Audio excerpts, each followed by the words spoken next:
el docente podrá postular a más de una UGEL de destino. Es decir, yo soy profesor nombrado y deseo reasignarme, puedo postular a más de una UGEL, ¿sí? Puedo presentar mi expediente. ¿En dónde deberá de indicar la causal y etapa a la que postula? La postulación deberá ser registrada en la plataforma virtual de reasignación.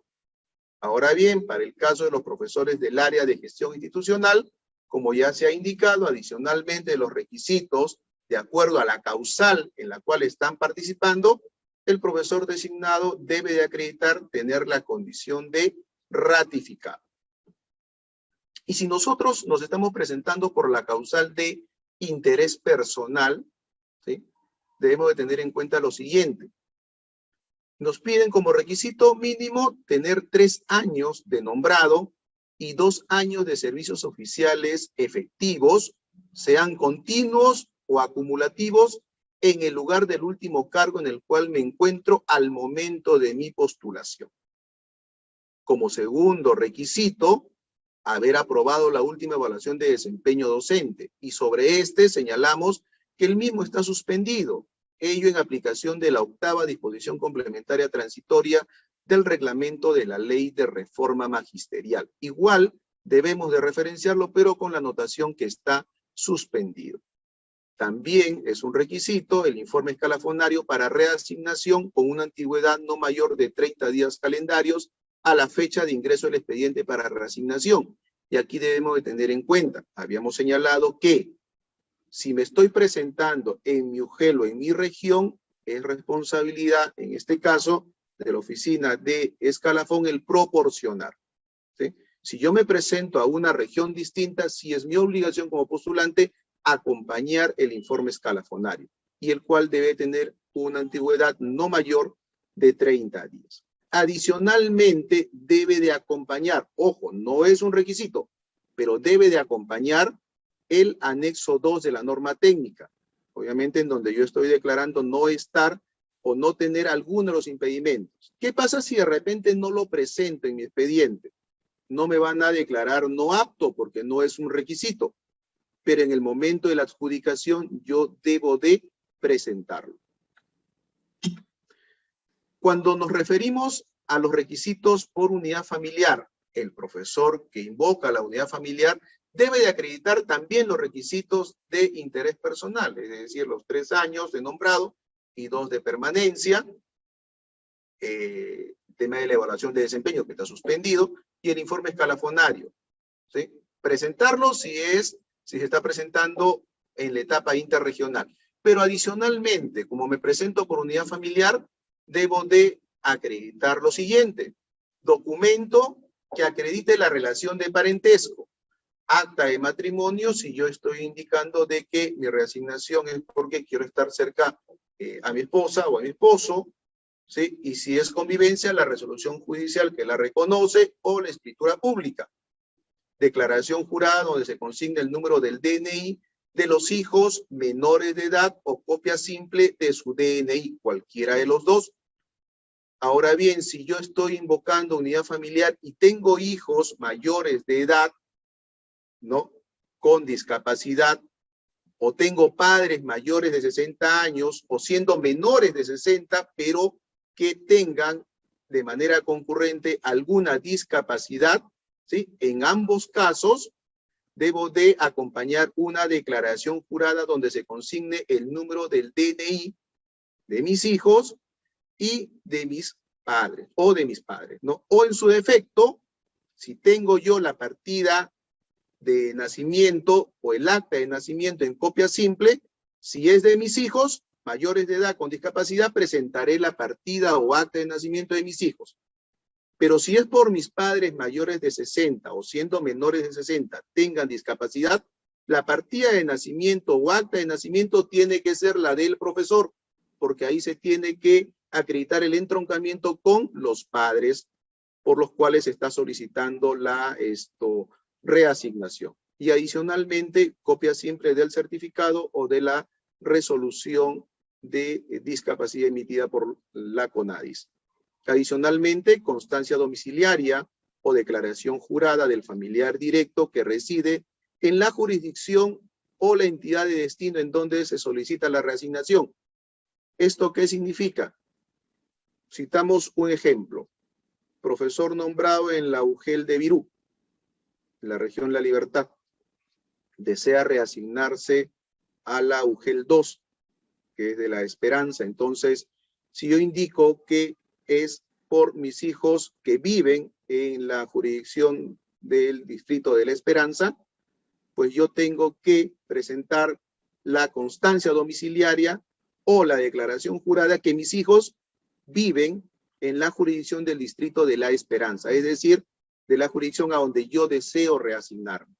Adicionalmente, es una declaración jurada ya del postulante, es decir, en mi condición de profesor, siguiendo el mismo ejemplo, que yo vivo en la jurisdicción del distrito de La Esperanza. Al igual que en la reasignación por interés personal, debo de acompañar en expediente el anexo 2 de la norma técnica, pero si no lo presento, lo puedo adjuntar en el momento de la adjudicación. Pasemos a conocer las etapas, y ya lo hemos señalado cuando hemos visto el desarrollo del procedimiento, que son 2 etapas, regional e interregional. Y para la etapa regional, se van a realizar sobre las plazas orgánicas vacantes generadas hasta la segunda semana del mes de septiembre. Ya lo habíamos dicho, son los actos preparatorios previos al inicio del proceso, las cuales van a ser publicadas previamente y validadas por la instancia de gestión educativa descentralizada, en este caso la UGEL o la Dirección Regional de Educación, si esta última gestionara instituciones educativas. ¿Y dónde vamos a encontrar esa prepublicación? Pues en la siguiente página web, www.minedu.gov.p/reforma-magisterial/reasignación.php. Ahora bien, ¿qué debemos de tener presente ya en el desarrollo de las etapas? Que tanto para la etapa regional como para la interregional tenemos aspectos de corte general que impactan en ambas.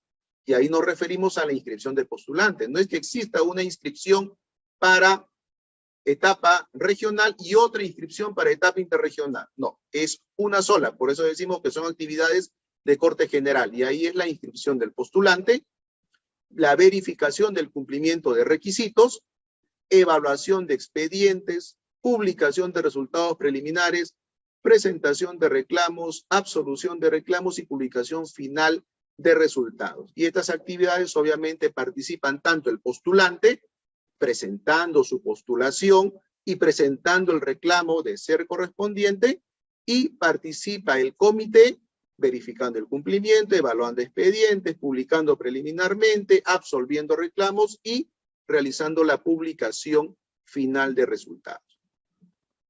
Pasando ya a desarrollar la etapa regional, vemos que esta consta de 2 fases. La primera fase, ya hemos visto en el cronograma, se realiza en la 4ª semana del mes de octubre. Se realiza la primera fase. ¿Y ahí qué actividades se van a desarrollar? Publicación del cuadro de méritos. La adjudicación tiene que ser en estricto orden. ¿Qué pasa si de repente empatan en puntaje? Más adelante vamos a ver cuáles van a ser los criterios para poder desempatar cuando existe igualdad de puntaje. Emisión de resoluciones y la emisión del informe del comité. Algo para tener en cuenta, son parte de la adjudicación las plazas publicadas en la página de la Ley de Reforma Magisterial, es decir, la publicación final, tener bastante en cuenta, ¿sí? Para esta primera fase, estas plazas que han sido previamente identificadas, prepublicadas y validadas por cada UGEL, esas son las que van a formar parte de la primera fase. Cuando nosotros hacemos alusión a la segunda fase de la etapa regional, y esta se implementa en la segunda semana del mes de noviembre, ¿qué actividades se van a desarrollar? Publicación de plazas, publicación de cuadro de méritos, adjudicación, emisión de resoluciones y el correspondiente informe del comité. Ahora, sobre esta segunda fase debemos de tener en cuenta que se adjudican las plazas que han quedado desiertas de la primera fase, ¿cierto? Y además aquellas generadas por el desplazamiento de profesores en la primera fase. solo aquellas generadas por el desplazamiento en la primera fase. Entonces, todas esas van a formar parte de las plazas que potencialmente pueden ser optadas por profesores que están en la segunda fase de la etapa regional. Cuando hacemos alusión a la etapa interregional, hemos indicado que es una fase única. ¿Qué actividades se van a desarrollar? Publicación de plazas, publicación de cuadro de méritos, adjudicación, informe de comité y emisión de resoluciones. Se publican las siguientes plazas, y ahí debemos de tener en cuenta algo, ¿cierto? Son dos segmentos de plazas. La primera, plazas vacantes declaradas desiertas en la etapa regional. Habíamos visto que la etapa regional consta de dos fases. Terminada la segunda fase, ahí hacemos un corte. Todas las declaradas desiertas, todas pasan a ser, digamos, publicadas y potencialmente elegibles para la etapa interregional.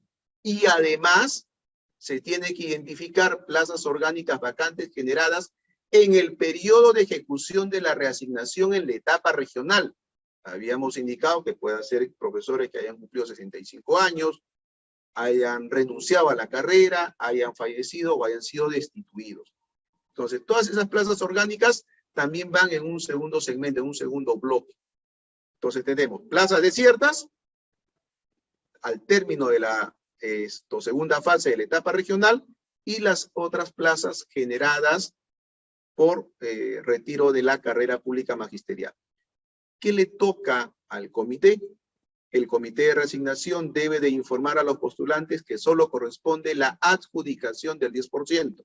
Ojo, estimados implementadores, solo se permite la adjudicación del 10%, mas no vayan a publicar el 10% de plazas, como en algunos casos dicen, señores especialistas, mire, terminó mi etapa regional y me han quedado 20 plazas vacantes del nivel inicial. La norma dice que solamente debo adjudicar el 10%, con lo cual son 2 plazas. Dígame usted, ¿cómo puedo identificar esas 2 plazas que debo de publicar? No, se publican todas y solamente se permite 2 adjudicaciones hasta completar la cuota del 10% de plazas de las que han sido declaradas desiertas de la etapa regional. Y obviamente eso se adjudica por nivel ciclo, dependiendo de la modalidad según corresponda. Y adicionalmente se adjudican de tener postulantes todas las plazas generadas por retiro de la carrera pública magisterial que se han, digamos, generado, valga la redundancia, en el desarrollo de la etapa regional, ¿no? Si se ha generado una plaza, esa se adjudicará. Si se han generado 4 plazas, las 4 serán publicadas y eventualmente, de haber postulantes, las 4 pueden ser adjudicadas.